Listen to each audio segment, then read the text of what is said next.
Tony Capilouti, how are you undertaking the search for this shark? Andrew, today we're sent two boats out again. Yesterday afternoon we got one boat out there. The weather deteriorated a little here and we had some operational issues with the second boat. So today there's two boats out there. Yesterday afternoon we set 3 lines to try and capture the shark in and around the area of the attack. Today a second boat's gone out with another 3 lines. So at the moment we have 6 lines set in and around Little Armstrong Bay in the vicinity of the attack yesterday. Now, can you confirm, is this a great white shark that you're looking for, and what are the chances of finding it? There's no confirmation of species. My understanding is the people that were on the boat with the person that was attacked described it as a 3-metre great white, but I haven't spoken with them directly, so we have no definitive confirmation of species.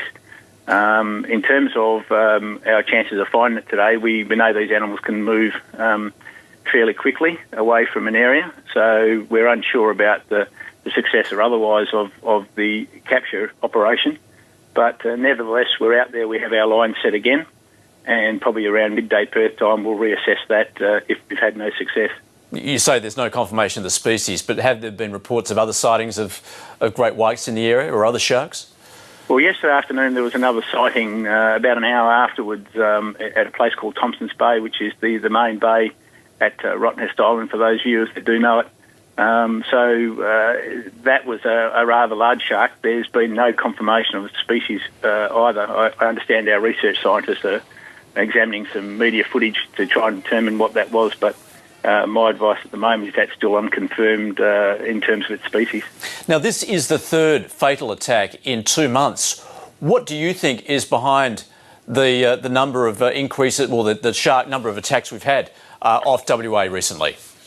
Well, we don't try and speculate about reasons. I mean, we deal with every issue as it arises. So, yes, it has been a bit of an unprecedented event, a series of events, to have 3 fatal attacks in the space of around about 7 to 8 weeks. So we've taken this action mainly because Rottnest Island is a very big holiday destination for Perth people. A lot of people get there by boat, they don't go ashore.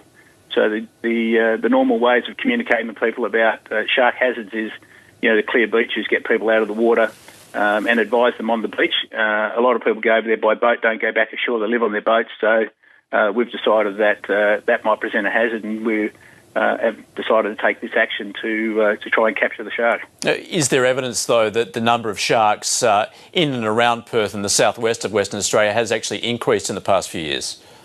I don't have those statistics with me, Andrew. Certainly in WA we have a very big shark sustainability program going to protect species of shark that might be under some pressure, fishing pressure and mortality pressure. So in terms of some of our commercial species of sharks, our programs, our scientific programs certainly are showing evidence that the numbers of those sharks are increasing.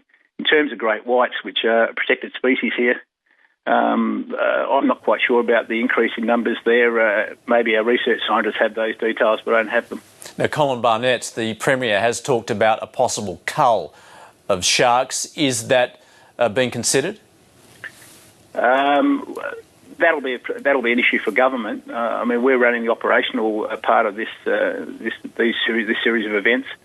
So obviously discussions will be held around future strategies to deal with potential shark attacks or mitigating the risk of shark attacks, and that may be on one of the suite of things we may look at. And Tony Capilouti, what are you advising residents and tourists and the like to do? People who like to swim in the ocean, what should they be doing? Well, the Rottnest Island Authority and the local police on Rottnest Island have basically closed the beaches for 24 hours as of yesterday's attack, so that'll be sometime after midday today. The beaches will still be closed.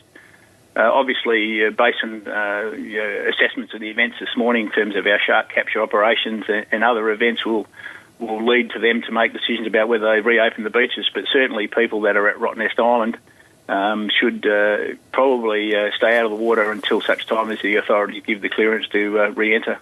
Tony Capilouti, thanks very much. Thank you, Andrew.